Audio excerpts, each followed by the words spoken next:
एक समय की बात है। धरती पर भीषण गर्मी पड़ने के कारण जंगल के सभी जानवरों में हाहाकार मच गया। जंगल में पीने के लिए पानी न बचा, जिसके कारण सभी जानवरों को चिंता सताने लगी। नदियाँ, तालाब और झरने सूख गए। सभी जानवर पानी की तलाश में दर दर भटकने लगे। सूखे तालाबों और नदियों में मछलियों की लाशें बिछ गईं। एक दिन एक खरगोश पानी की तलाश में इधर उधर भटक रहा था।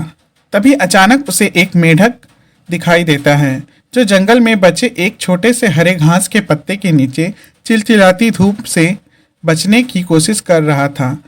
बेचारा खरगोश थक हार कर मेंढक के पास जाता है और कहता है, अरे मेढक भाई, मेरी हालत बहुत गंभीर है। लगता है प्यास और इस भीषण गर्मी से आज मेरी जान ही निकल जाएगी। ये सूरज तो मुझे निगल ही जाएगा मानो। मेंढक ने खरगोश से कहा, अरे खरगोश भाई, आओ मेरे पास, यहाँ तुम्हें थोड़ा आराम मिल जाएगा। खरगोश मेंढक के साथ उस घास के हरे पत्ते की छाया में चला जाता है और उसे वहां काफी आराम मिलता है। आराम करते हुए खरगोश मेंढक से कहता है, इस एक हरे पत्ते से इतनी राहत मिल रही है। अगर ये पूरा जंगल हरा भरा हो जाए तो हम सब यहाँ हंसी खुशी से रहते। इस बात पर मेंढक खरगोश से कहता है, बात तो तुम्हारी बिल्कुल सही है दोस्त, पर ये जंगल भी कभी हरा भरा हुआ करता था। पर इन दुष्ट इंसानों ने अपने स्वार्थ के लिए जंगल के पेड़ों को धीरे धीरे करके काटना शुरू कर दिया और इसी वजह से हमारी ये दुर्दशा हो रही है। वो दिन दूर नहीं जब ये सब इंसानों को भी झेलना होगा। ये दोनों अभी बात कर ही रहे थे कि एक कौवा उड़ता हुआ उनके पास आता है और कहता है, सारे जल स्रोत सूख चुके हैं और पानी न मिलने के कारण जानवर मर रहे हैं। इसलिए जंगल के राजा शेर ने एक सभा बुलाई है। कौवे की खबर सुनकर सभी जानवर जंगल के राजा शेर की सभा में एकत्रित हो गए। सभा में आए सभी जानवरों से शेर ने कहा, अगर समय से पहले बारिश नहीं हुई और नदियां इसी तरह सूखती रहीं, तो वह दिन दूर नहीं जब हम सब प्रकृति के इस भीषण प्रकोप से मारे जाएंगे।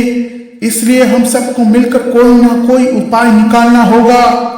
अगर आप सभी में से किसी को कोई सुझाव देना है तो जरूर दीजिए।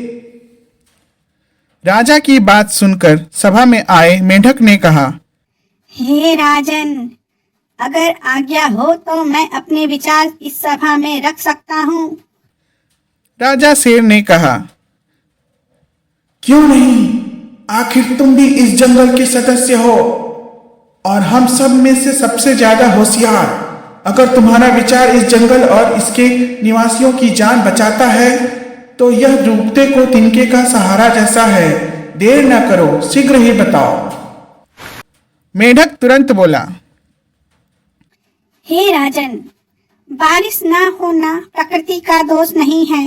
आज से पहले जब हमारी प्रकृति एकदम साफ सुथरी थी, जंगल पेड़ों से भरे थे, तब समय समय पर बारिश होती थी। आज देखो, इंसानों ने सारे जंगलों को बर्बाद कर दिया है। पेड़ों की संख्या अब धरती पर कितनी बची है? हमारी धरती में अगर पेड़ नहीं होंगे तो बारिश कहाँ से होगी? अगर इसी तरह इंसान जंगलों को काटते रहेंगे तो वह दिन दूर नहीं जब धरती पर पानी की एक बूंद भी न बचेगी।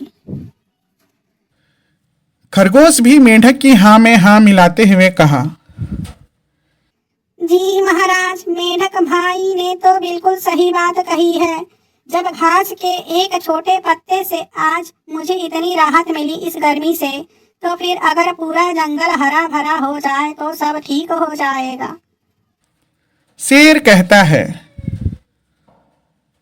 बहुत खूब कहा। जब मैं छोटा था यह जंगल बहुत ही मनोरम था। चारों तरफ पेड़ ही पेड़ थे। अब तो इस जंगल में दूर दूर तक पेड़ नजर नहीं आते।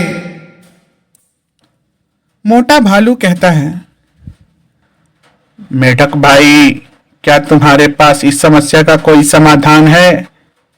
मेढक बोलता है। हाँ, एक उपाय है। मेढक की एक हाँ सुनकर सबके हृदय प्रफुल्लित हो गए, मानो रेगिस्तान की तपती गर्मी में उन्होंने एक बूंद पानी पा लिया हो। मेढक बोला, हम सबको मिलकर अधिक से अधिक पेड़ उगाने होंगे। इससे यह सूखा जंगल फिर से हरा भरा बन जाएगा और वर्षा समय समय पर होती रहेगी। शेर बोला, मेरे प्रिय प्रजाजनों, अगर अपना जीवन बचाना है तो हमें जंगल को बचाना ही होगा। मैं घोषणा करता हूं कि हम सब मिलकर अधिक से अधिक पेड़ लगाएंगे। अगले ही पल जंगल के सभी जानवरों ने मिलकर पौधे लगाना शुरू कर दिया। अभी कुछ ही दिन बीते थे कि प्रकृति उनकी मेहनत से खुश हो गई। एक दिन सूरज क्षितिज में छुप ही रहा था कि आसमान में बादलों का भंवर मंडराने लगा।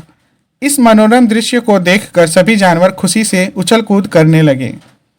कुछ ही दिनों में नदी नालों का जलस्तर बढ़ गया। अब भविष्य में कभी भी पानी की कमी ना हो, इसलिए जंगल के सभी जानवर समय समय पर वृक्षारोपण करते रहे। इस कहानी से हमें यह सीख मिलती है कि हमें भी अपनी प्रकृति को सबसे पहले सुरक्षित रखना चाहिए, क्योंकि अगर प्रकृति सुरक्षित रहेगी तो वो हमें सुरक्षित रख सकेगी। इसलिए हमें समय समय पर ढेर सारे वृक्ष लगाने चाहिए।